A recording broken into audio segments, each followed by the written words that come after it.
तो दोस्तों आप देख सकते हैं इसी क्रम में आज हम लखनपुर कतूरी राजाओं की राजधानी लखनपुर कोर्ट में है, जो कि चौखुटिया गनाई क्षेत्र में पड़ता है।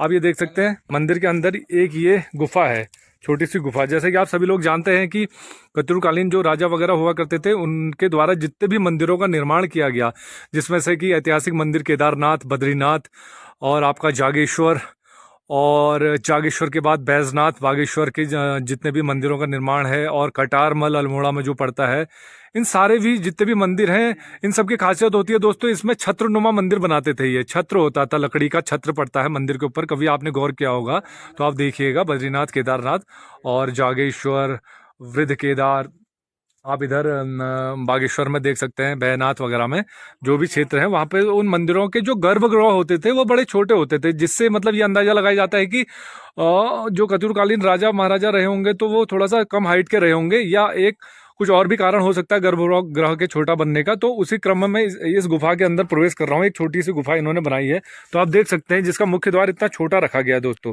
ये पुरानी शिला है यहाँ पे, इसके बाहर से फिर बाद में ये रंग चुना और प्लास्टर वगैरह करके करा गया है, मगर बेसिक ये जो शिला है ये पुरानी है दोस्तों। तो अब हम इसमें गुफा में एंटर करते हैं दोस्तों, देखते हैं क्या कुछ होता है। और अब हम गुफा के रास्ते से जाएंगे नीचे, वीडियो बनाते हुए आपको भी ले जा रहा हूँ मैं। अभी यहाँ बहुत समय से कितने लोग आए नहीं होंगे, तो आप देख सकते हैं दोस्तों, ये वो मंदिर है। अब यहाँ पे दोस्तों ये देखो, ये एक मटका रखा गया है दोस्तों।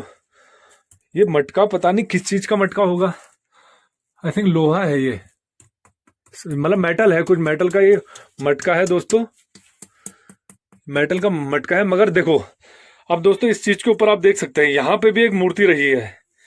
अब ये कितनी हिस्टोरिकल और प्राचीन मूर्ति रही होगी, तो दोस्तों आप देख सकते हैं। आप बचपन में तो हमको अकल ही नहीं है, हम लोग मतलब इस चीज को संरक्षित करने का कार्यक्रम करते, फिर काम वगैरह में हम बाहर चले गए। दोस्तों आप ये देख सकते हो, एक मटका रखा हुआ है, पता नहीं इसको भी मेरे हेरिटेज कल्चरल मटका है ये दोस्तों, इसको भी संभाल के रखने की जरूरत है। अच्छा ये है दोस्तों, ये यहाँ पे इसके ऊपर रहा होगा दोस्तों, ये हाँ ये कंप्लीट होता है दोस्तों इसके साथ। ये तोड़ के नीचे कर रखा है दोस्तों, आप देखो, ये वो पूरी चीज कंप्लीट हो गई। अब इससे मिल गया दोस्तों, ये कहीं नहीं है, ये यहीं पे था।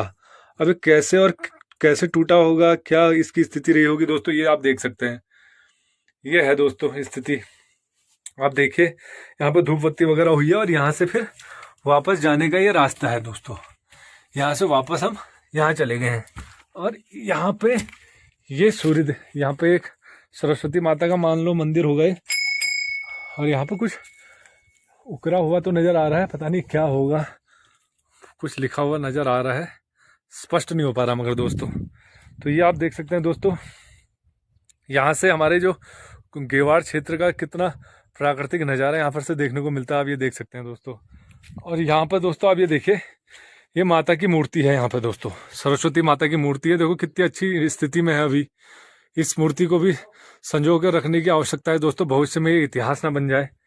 हाँ हाँ, तो आप दोस्तों ये देख सकते हैं, माता सरस्वती की कृपा सब पर बनी रहे, सबको बुद्धि दे माता, सद्बुद्धि दे। तो आप देख सकते हैं दोस्तों, ये सरस्वती माता की वीणा बजाते हुए यहाँ पे कितनी प्यारी मूर्ति। अन्य क्रम, हम इसी क्रम में आगे बढ़ते हैं दोस्तों। यहाँ से ये एक द्वार सा है, और यहाँ पे बहुत सारे घंटी वगैरह हैं। अंदर माता का भी एक मंदिर और है, अब इसके अंदर जाने की व्यवस्था तो है नहीं, तो माता का मंदिर है और एक पोस्टर भी है। ये नंदी है, ये प्राचीन शिवलिंग है।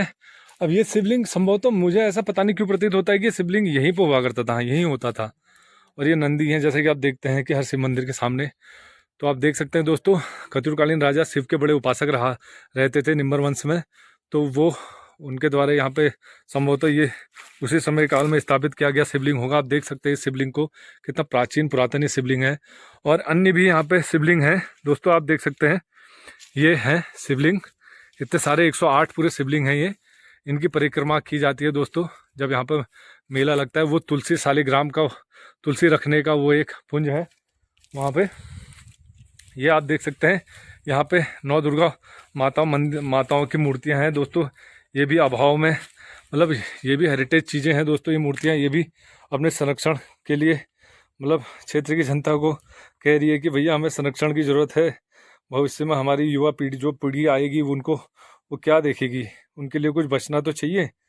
ये ऐसी स्थिति में है दोस्तों, आप देख सकते हैं कितने हेरिटेज चीज़ें हैं। ये देखो, ये कितनी प्यारी मूर्ति है, मगर ये भी खंडित है, टूट गई है। ये देखो, ये मूर्ति है, ये थोड़ा सा बची हुई है दोस्तों, आप देख सकते हैं। और ये देखो दोस्तों, 1993 में जब इस मंदिर का बहुत अच्छा जीर्णोद्धार किया गया होगा, तो उस वक्त के यहाँ पर मुझे एक नाम जो मतलब दिखा, क्योंकि नाम के आगे जो चीज़ दिखी, जो गांव का नाम दिखा, वो बड़ा इंपॉर्टेंट हो जाता है दोस्तों। यहाँ पे कहाँ गया हूँ, ये है पूरन सिंह सैण मानूरा, पूरन सिंह सैण मानूरा गांव। तो सैण मानूरा गांव इसलिए दोस्तों, देखो आप अब यहाँ पे देख सकते हैं इन दानदाताओं के नाम है यहाँ पे, जिन्होंने 1993 में लास्ट बार यहाँ पे जीर्णोद्धार का कार्य हुआ होगा। उसके बाद से ये तो जीर्णोद्धार के लिए मांग रहा है। तो आप देख सकते हैं सैण मानूरा इसलिए इंपॉर्टेंट हो जाता है दोस्तों, वहाँ पे भी, क्योंकि उस गांव में भी कतूरकालीन राजाओं का किला रहा था।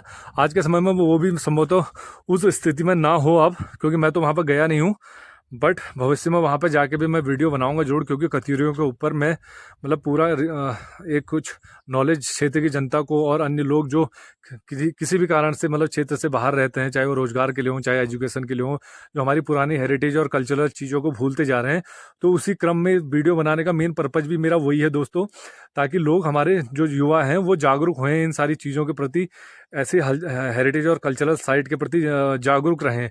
और इस चीज़ को बचाने का हमें बहुत ठोस प्रयास करना चाहिए दोस्तों। अगर आप सभी लोग में कोई भी मतलब जो भी इस वीडियो के माध्यम से इस वीडियो को देखेंगे, आप लोगों के मन में अगर इस हमारी जो ये हेरिटेज साइट है, इसको बचाने के बाबत आप लोगों के मन में कुछ भी विचार हो, कुछ भी हो, कमेंट के माध्यम से ज़रूर बताइएगा दोस्तों। क्योंकि देखो, जब बचपन में मैंने एक कहानी सुनी थी, छोटे छोटे मतलब लकड़ियों के जब सिंगल लकड़ियाँ टूटते जाती है, लकड़ियों का गड्ढा जब बन जाता है, तो उसे तोड़ना बड़ा मुश्किल हो जाता है। तो क्या बोलते हैं, यूनिटी में ही शक्ति होती है, एकता में ही शक्ति है। और जब अगर सभी लोगों का सामूहिक प्रयास रहेगा, तो ये बहुत बड़ा लक्ष्य भी नहीं रहेगा हम सब लोगों के सामने। बट आप लोग कमेंट के माध्यम से बताइएगा दोस्तों। मेरी बहुत मतलब दिली इच्छा है कि मैं इस हेरिटेज साइट के विकास के लिए या फिर इसके जीर्णोद्धार के लिए कुछ ना कुछ मैं करूँ, ये मेरी ऐसी तमन्ना है दोस्तों। बाकी आप सभी लोग कमेंट के माध्यम से जरूर बताइएगा। तो ये एक शिव यहाँ पे सूर्य मंदिर है। देखो दोस्तों, ये पहले ये वाला चरखा वहां पे हुआ करता था उधर, तो जो यहाँ शिफ्ट हो गया, तो यहाँ पे भी देख सकते हो दोस्तों, कितनी सारी हेरिटेज मूर्ति हैं दोस्तों, जो आज अभाव के रूप में ऐसी पड़ी हुई हैं यहाँ पे ना। तो इनको संभालने की जरूरत है। ये सारे वो हैं, यहाँ पे बजरंग बली जी हमारे, सॉरी, ये देखिए बजरंग बली जी। जय श्री राम, जय श्री राम। जैसी मतलब बजरंग बली जी का आशीर्वाद रहेगा, तो यहाँ पे जरूर मेरा ऐसा मानना है कि इस हेरिटेज साइट का जल्द से जल्द यहाँ पे पुनरुद्धार होगा, और यहाँ पे मतलब लोगों की आवाजाही फिर बढ़ेगी, और ऐसा मेरा मानना है। तो दोस्तों आप देख सकते हैं, ये वो सारी चीज़ें हैं, जो साइट्स हैं, जो यहाँ पर आपको देखने को मिल रही हैं। ये वो मंदिर है दोस्तों, मैंने आपको दिखाया। यहाँ पर उस शिला बाबत में मैंने आपको बता दिया। अब यहाँ से नीचे चलते हैं। यहाँ पर हुआ करता था दोस्तों, जो वहाँ पर जो सूर्य भगवान का जो मैंने इससे पहले आपको दिखाया था, वो वहाँ लगा रखा है, वो यहाँ पर हुआ करता था। ये सूर्य गद्दी होती थी, देखो दोस्तों, यहाँ पर लगता था, क्योंकि कत्यूरकालीन राजवंश को सूर्यवंशी राजवंश भी माना गया है, ठीक है। मगर इसमें भी इतिहासकारों के अपने अपने मत हैं। कुछ लोग क्या बोलते हैं, इनको खस और कुलिंदों से मतलब निकला हुआ मानते हैं, मगर कुछ लोग इनको, कुछ इतिहासकार इनको सूर्यवंशी मानते हैं। तो यहाँ पे देखो सूर्य की गद्दी लगी पड़ी है। इस गद्दी से ये पता चलता है कि अगर सूर्य भगवान के लिए स्पेशल गद्दी बनाई है, तो सूर्यवंशी कत्यूरकालीन राजा रहे थे, ऐसा मेरा मानना है। तो आप दोस्तों ये देख सकते हैं, यहाँ पे ये एक जगह है, यहाँ पे झूला वगैरह लगते हैं। यहाँ पे जब मेला वगैरह लगता था, तो यहाँ पे झूला जाता था। तो आप देख सकते हैं दोस्तों, ये भी आज किस स्थिति में आप देख ही सकते हैं। ये आप देख सकते हैं, यहाँ पे देखिए क्या स्थिति हो गई है दोस्तों, हमारे इतनी अच्छी हेरिटेज साइट और आज इस स्थिति में है। अब ये देख सकते हैं दोस्तों, कुछ करना चाहिए हमें, और ये भी एक स्थान है। आई थिंक यहाँ पे मतलब जब भी कोई भंडारा वगैरह होता होगा, तो यहाँ पे भोजन वगैरह बनाया जाता होगा, चूल्हा वगैरह है यहाँ पे, चूल छूट गया। तो ये एक गेट है, यहाँ देख सकते हैं, ये एक धर्मशाला जैसी है दोस्तों। अगर कभी रात को आना हुआ तो यहाँ रुकना हुआ, तो यहाँ पर वो धर्मशाला होगी आई थिंक ये। और ये आप देख सकते हैं, ये भी एक धर्मशाला है। विरमदेव स्वागत कक्ष लिखा है दोस्तों। आप तो दोस्तों अब ये मैं बताता हूँ आपको, विरमदेव स्वागत कक्ष। तो मध्यकालीन जब इतिहास आ जाता है कत्यूरी कार्तिकेयपुर राजवंश से धीरे धीरे चलते चलते निम्बर देव, खरपड़ देव और इच्छर देव से इन राजवंशों से होते होते आगे बढ़ता है। तो जब राजधानी जोशीमठ से यहाँ शिफ्ट हो जाती है बागेश्वर बैजनाथ में, तो उस वक्त यहाँ पे ग्रीष्मकालीन राजधानी के रूप में इसका निर्माण होता है दोस्तों। तो यहाँ पर से नौलाकंठापुरी कत्यूरी देवताओं से एक जो नाम निकल के आता है उस समय में मध्यकालीन कत्यूरी राजवंश में, तो वो है वहां पर जो सबसे मेन नाम जो निकल के आता है वो है जिया रानी, जिसको कि मतलब कुमाऊं गढ़वाल के कुछ लोग कत्यूरी राजवंश की इष्ट देवी के रूप में भी पूजते हैं और उन्हें लक्ष्मीबाई का दर्जा भी प्राप्त है। जिया रानी जो है हमारी, जहाँ पे हम लोक गाथाओं में मतलब इसका जिक्र है। ऐतिहासिक जो मतलब स्रोत है जिसका कोई ताम्रपत्र और भी कुछ हिस्ट्री के कुछ ऐसी चीज़ें तो यहाँ पे प्राप्त नहीं है, मगर उनको हमें जो हमारी लोक गाथाएं होती हैं, लोक जागर होते हैं, उसमें उनका जिक्र आता है। तो बताया जाता है कि कत्यूरी जो जिया रानी है हमारी माता, उन्होंने यहाँ से हल्द्वानी में गोला नदी के किनारे पे एक रानीबाग जगह पड़ती है दोस्तों, वहाँ पे उस समय के जो मुगल कालीन राजा हुआ करते थे, आई थिंक उनका नाम मैं भूल रहा हूँ, मुगल कालीन एक राजा को उनके द्वारा वहाँ पे हराया गया था युद्ध में। उस वक्त मतलब जब तैमूरलिंग, नाम याद आ गया दोस्तों, तैमूरलिंग थे वो, उनके द्वारा जब मेरठ और हरिद्वार होते हुए जिया रानी के पिताजी का शासन बेसिक उस वक्त वहाँ पर रहा करता था हरिद्वार पे। तो हरिद्वार होते हुए जब पहाड़ों की तरफ को बढ़ रहे थे तो उनका युद्ध होता है दोस्तों रानीबाग हल्द्वानी क्षेत्र में पड़ता है गोला नदी के किनारे पे। वहाँ पे आज भी माता का जो लहंगा है उसकी स्मृति के रूप में वहाँ पे एक शिला है दोस्तों नदी के किनारे पे, जिसपे आज भी मकर संक्रांति के अवसर पे वहाँ पे समस्त लोग वहाँ पे एकजुट होते हैं, मेला लगता है दोस्तों और पूजा जाता है। वहाँ पे एक मंदिर भी है दोस्तों, उस मंदिर की खासियत ये है, जो कत्यूरकालीन मंदिर है वहाँ पे, उस मंदिर पे दो छिद्र हैं, बड़े बड़े छिद्र हैं उस मंदिर के अंदर। उसमें बताया जाता है कि दोस्तों एक रास्ता जो है वो हरिद्वार में निकलता है और एक रास्ता इस चकोटिया गनाई में निकलता है दोस्तों। तो ये भी एक हिस्ट्री है, क्योंकि ऐसा माना जाता है कि उस वक्त जब तैमूरलिंग के साथ माता का युद्ध हुआ, माता ने उनको हरा दिया, तो उसके बाद फिर एक किसी अन्य राजा के द्वारा मतलब माता पे आक्रमण किया गया था, तो माता वहां से अंतर्ध्यान हो गई थी उसी जगह पर से, जहाँ पे आज वो शिला, जहाँ पे रानीबाग की वो शिला है जो गोला नदी में है, वहाँ पर पूजा जाता है। बताते हैं कि माता वहीं से अंतर्ध्यान हो गई थी। तो उसमें भी एक कहानी है दोस्तों, वीडियो बड़ी लंबी हो जाएगी, उस कहानी को फिर कभी मैं आपको सुनाऊंगा। तो एक कहानी है उसके बाबत भी। तो आप फिलहाल अभी हम जिस हेरिटेज साइट पर आए हैं आप उसको देखिए दोस्तों। तो ये वो पूरा हमारा लखनपुर कत्यूरियों का कोर्ट है दोस्तों, ये किला है, ये मंदिर है जिसको उस समय राजाओं के द्वारा बनाया गया था। और दोस्तों सबसे बड़ी बात एक और है कि यहीं पर से एक गुफा निकलती है दोस्तों। अब मैं उस गुफा के मुहाने पर आपको लेके चलूंगा। वो गुफा जो निकलती है इसके नीचे रामगंगा नदी के उस तरफ पे निकलती है दोस्तों। मैं इसी अगले वीडियो में उसको भी कवर करूंगा। यहाँ से बताते हैं कि उस वक्त के जो हमारे कत्यूरकालीन राजा थे, उनके जो भी सैनिक वगैरह थे, तो उसी गुफा के रास्ते होते हुए नदी पर निकलते थे दोस्तों, ताकि मतलब लोगों को पता ना चल सके। वो अपना कार्य उसी तरीके से कर कुरा के मतलब नहाने का, स्नान का गोपनीय तरीके से किया करते थे। तो मंदिरों के निर्माण के क्रम में भी ऐसा कहा गया है कि एक ही रात में वो मंदिर बना देते थे, किसी को पता भी नहीं चलता था।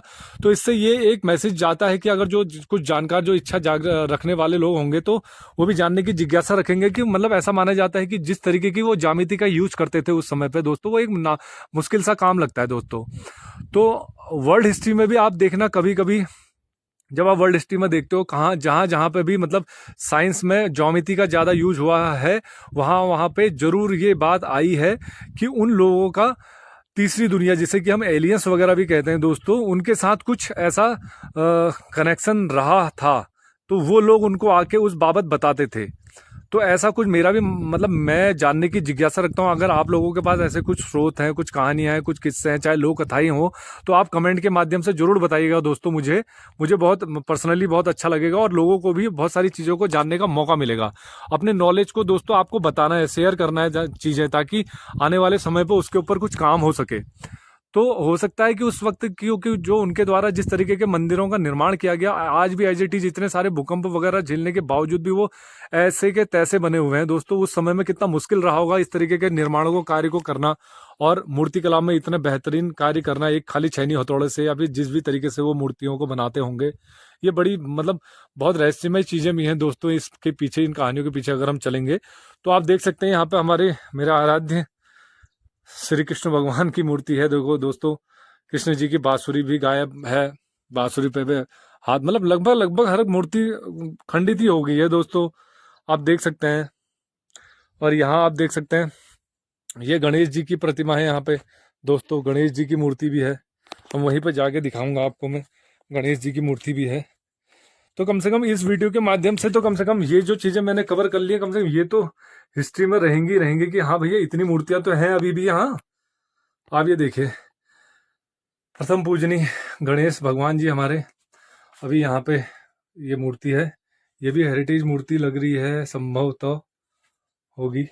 आप ये देख सकते हो। फिर यहाँ से हम पुनः निकल जाते हैं बाहर इस जगह पे। तो यहाँ पे हम बचपन में झूला हो क्या कहते हैं खेलते थे, यहाँ पे फिसलने का खेल और ये देखो ये वो जगह है। फिर यहाँ से ये निकलता है दोस्तों, ये स्वर्ग श्रेणी छू और यह गेट छू, मुख्य द्वार।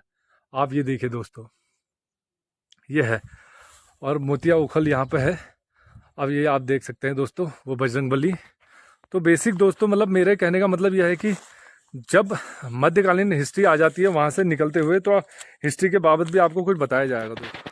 तो आप देख सकते हैं दोस्तों, अभी अगले मतलब हमने इससे पहले पूर्व में सारी बातें कर चुके हैं कि किस तरीके से बसंत देव से शुरू होते हुए कार्तिकेयपुर राजवंश जो है वो यहाँ पे निम्बर देव, खरपड़ देव, इच्छर देव से होते हुए आगे बढ़ता है। तो फिर जब मध्यकाल में कत्यूरी राजवंश आता है तो उसके मतलब जो ऐतिहासिक स्रोत हैं वो ज़्यादा कुछ है नहीं दोस्तों। मतलब वो जो इतिहास रहा है वो पता नहीं क्यों लिखने में नाकामयाब रहे इतिहासकार, या फिर किस अभाव में वो सारी चीज़ें लुप्त हो गई। तो आप देख सकते हैं दोस्तों यहाँ पे।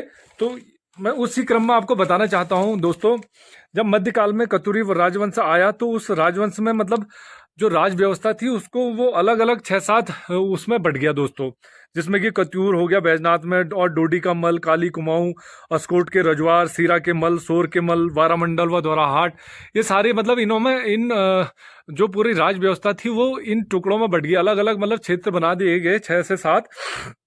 तो आप देख सकते हैं दोस्तों मतलब इस तरीके से जब ये बटा तो आज भी मतलब उसके साथ ये मिलते हैं कि जैसे मतलब हमारे जो यहाँ के मनराल हैं और अगर हम सोर घाटी की तरफ को मतलब वहाँ के जो रजवार लोग हैं, अस्कोट के रजवार लोग हैं, आज भी मतलब जब एक दूसरे से मिलते हैं तो वो जौत कहते हैं या भी बहुत कहते हैं, ऐसा कुछ कहते हैं नमस्कार की जगह पे। मतलब वो ये रहता था, मतलब अपने ईश्वर को याद करने का एक प्रतीक रहता था या क्या रहता था, ये आप लोग कमेंट के माध्यम से बताइएगा मुझे, अगर आप लोग इस बारे में कुछ जानते हैं तो दोस्तों ये चीज़ें हैं। तो इसी राजवंश में दोस्तों हमारी जो जिया रानी हैं, जिनकी लोक गाथाओं में और जागर वगैरह में मतलब उसका जिक्र आता है, तो वो जिया रानी जो है वो इसी जगह से बिलोंग करती थी दोस्तों। ये ग्रीष्मकालीन राजधानी हुआ करती थी, जिसमें कि राजूला मालूशाही की कहानी भी निकल के आती है। बताया जाता है कि जो जिया रानी थे उन्हीं के पुत्र हुआ करते थे मालूशाही। राजूला तो भोट क्षेत्र की राजकुमारी हुआ करती थी, तो वो उन्हीं के पुत्र हुआ करते थे दोस्तों। भोट क्षेत्र के जो राजकुमारी थी राजूला और मालूशाही की प्रेम कहानी बाबत एक वीडियो मैंने पहले भी डाली है, तो आप देख सकते हैं दोस्तों। बेसिक मतलब ये कह सकते हैं कि जो राजूला मालूशाही थी उनके पति का नाम जो था वो प्रीतम देव था, पृथ्वीपाल। और उनके पिताजी जो थे वो अमरदेव पुंडीर, जो हरिद्वार के राजा थे उस टाइम पे। मैंने आपको बताया जब ये मुगल राजा तैमूर लंग ने आक्रमण किया था तो उस वक्त जो उनके पिताजी थे तो वो वहां पे राज किया करते। तो उस वक्त जो कत्यूरकालीन राजा थे प्रीतम देव जो कि जिया रानी जी के मतलब पति के रूप में जाना गया है, जिनको प्रीतम देव, तो उन्होंने हरिद्वार में मतलब अपना सामंत भेजा अपने भतीजे विरम देव को, जिसकी मैंने अभी तुम्हें नीचे गुफा दिखाई। तो ये बेसिक जिया रानी और प्रीतम देव के पुत्र माने गए विरम देव और धामदेव। जो अब और वैसे अगर हिस्ट्री में देखा जाए तो हिस्ट्री में मतलब ये बात निकल के आती है कि जो धामदेव और ब्रह्मदेव को लास्ट राजा माना जाता है, तो धामदेव और विरमदेव को जिया रानी जी के पुत्र के रूप में माना जाता है। और मगर वहीं कुछ इतिहासकार ये मानते हैं कि जब हरिद्वार में यहाँ से उन्होंने जिया रानी के पति देव ने, प्रीतम देव ने जब भेजे वहाँ पे विरमदेव को अपने भतीजे के रूप में बताया गया है कि भतीजे को वहाँ हरिद्वार भेजा गया उनके सामंत की मदद करने के लिए उस युद्ध में। तो ये बहुत सारी चीज़ें वहाँ पे मतलब ये सारी चीज़ें हुई थी। और एक और युद्ध के बारे में भी मतलब जिक्र आता है दोस्तों। धर्मदेव ने मतलब धामदेव जो यहाँ पे जिया रानी जी के पुत्र के रूप में जाने गए, उनके द्वारा सागर घाट पे एक युद्ध किया गया दोस्तों, दिल्ली के जो शासक रहे उस समय पे उनके, और उस युद्ध में बहुत विजय प्राप्त करी। तो यहाँ के रगों में मतलब ये मान के चलो वो योद्धाओं वाला खून तो मतलब पहले से ही है दोस्तों। यहाँ के क्षेत्र के जितने भी लोग हैं वो अपने आप में मतलब कत्यूरकालीन जो राजाओं के जितने भी वंशज हैं जो आगे को परिक्रमा चल रही है चीजें पीढ़ी दर पीढ़ी, भले ही वो अपना इतिहास आज हम लोग जानने में मतलब भूल रहे हैं, तो मतलब योद्धा तो रहे हैं दोस्तों, आप इसमें कोई दो राय नहीं। युद्ध है, युद्ध बड़े किए हैं, योद्धा रहे हैं। तो ये सारी चीजें हैं दोस्तों, आप ये देख सकते हैं इस वीडियो में। आज आपको मैं मतलब बेसिक यहाँ पे इसी चीज के लिए लाया था दोस्तों कि हम अपनी हेरिटेज जो हमारी धरोहर है, ऐतिहासिक और सांस्कृतिक धरोहर है, उसे देख सकते हैं आप, जो मतलब आज यहाँ पे अभाव में है और जीर्णोद्धार के लिए मतलब कह रही है कि इस क्षेत्र का मतलब इस साइट का जो है वो जीर्णोद्धार होना चाहिए, ताकि आने वाली पीढ़ी भी इसको देख सके अच्छे रूप में, उनके समय तक ये रहे। तो दोस्तों बेसिक ये सारी चीज़ें थी आज आपके साथ वीडियो बनाने का, ये मेरा एक रीज़न था।